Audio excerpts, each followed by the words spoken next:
আর পাশের ছবি আপনারা দেখছেন মালদহে, যেখানে রাবণ দহন অর্থাৎ দশেরা উৎসব পালিত হচ্ছে। মহা ধুমধামের সঙ্গে আতশবাজি একদিকে যেমন ফাটানো হচ্ছে, ঠিক একই রকমভাবেই দশেরা উৎসবে সামিল মালদহের অসংখ্য হাজার হাজার মানুষ। সেই ছবিটা এই মুহূর্তে দেখতে পাচ্ছেন।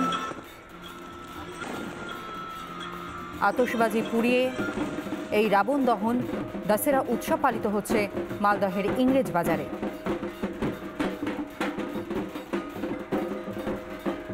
দীপঙ্কর আমার সহকর্মী আমার সঙ্গে রয়েছে। দীপঙ্কর, ইতিমধ্যেই আতশবাজি পোড়াতে দেখা যাচ্ছে, অপূর্ব সুন্দর একটা দৃশ্য তুমি তুলে ধরলে।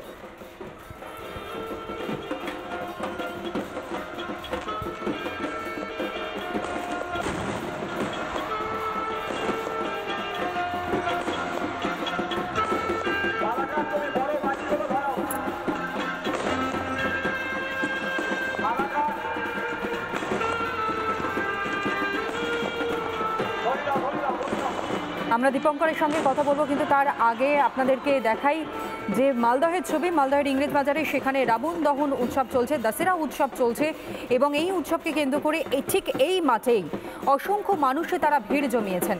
একদিকে আতশবাজি পোড়ানো হচ্ছে, অপূর্ব সেই দৃশ্য যার সাক্ষী সত্যি আমরা প্রত্যেকে থাকলাম। আমাদের প্রতিনিধির মধ্য দিয়ে আপনাদের সামনে আমরা তুলে ধরতে পারছি মালদহের ছবি।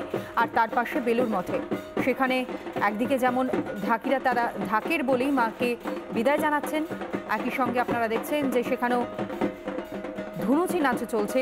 মাতৃপ্রতিমা নিরঞ্জনের প্রস্তুতি, একবারে শেষ মুহূর্তে প্রস্তুতি। মহারাজরা তারা এই মুহূর্তে সেখানে উপস্থিত রয়েছেন, মাকে বরণ করে নিচ্ছেন। আবারও একটা বছরের অপেক্ষা। বেলুর মঠের ছবি, মাতৃপ্রতিমা নিরঞ্জনের ছবি ঘাট থেকে, সেই ছবি সরাসরি আপনারা দেখতে পাচ্ছেন। আর ঠিক তার পাশের ছবি দেখছেন মালদহের ইংরেজ বাজারে, যেখানে দশেরা উৎসব পালিত হচ্ছে। বছর বছর ঠিক একই রকমভাবেই মালদহের দশেরা উৎসব পালিত হয়ে আসছে। উদ্যোক্তারা তারা এই আয়োজন করতে পেরে খুশি, যারা দর্শনার্থীরা এই মুহূর্তে সেখানে ভিড় জমিয়েছেন তারাও খুশি।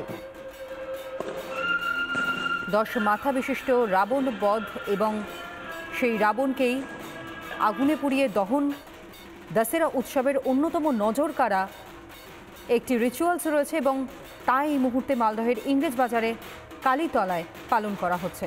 আর তা দেখতেই কিন্তু বহু মানুষ দূর দূরান্ত থেকে ভিড় জমিয়েছেন এই কালীতলার মাঠে। রাবণ দহন তার আগের মুহূর্তে আতশবাজি পোড়ানো হচ্ছে, যে ছবি এই মুহূর্তে আপনারা দেখতে পাচ্ছেন। কালীতলা ক্লাব প্রত্যেকটা বছর ঠিক একই রকমভাবে এই দশেরা উৎসবের আয়োজন করে থাকেন।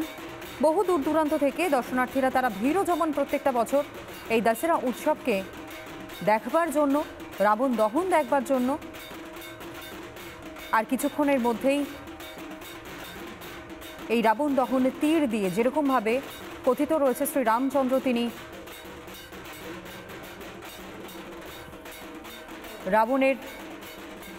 রাবণকে যেভাবে তিনি এক কথা বলতে গেলে রাবণকে বধ করেছিলেন, ঠিক সেই রকমভাবেই কিন্তু ছবি তুলে ধরা হচ্ছে। আর এই ইংরেজ বাজারের পাশাপাশি আপনাদেরকে দেখাবো দিল্লির ছবিটাও। নানা ধরনের কন্টেন্ট দেখার জন্য লাইক করুন, শেয়ার করুন আমাদের ফেসবুক পেজ, সাবস্ক্রাইব করুন আমাদের ইউটিউব চ্যানেল। পাশাপাশি অন্যান্য ব্রেকিং নিউজের জন্য অবশ্যই চোখ রাখুন রিপাবলিক বাংলায়।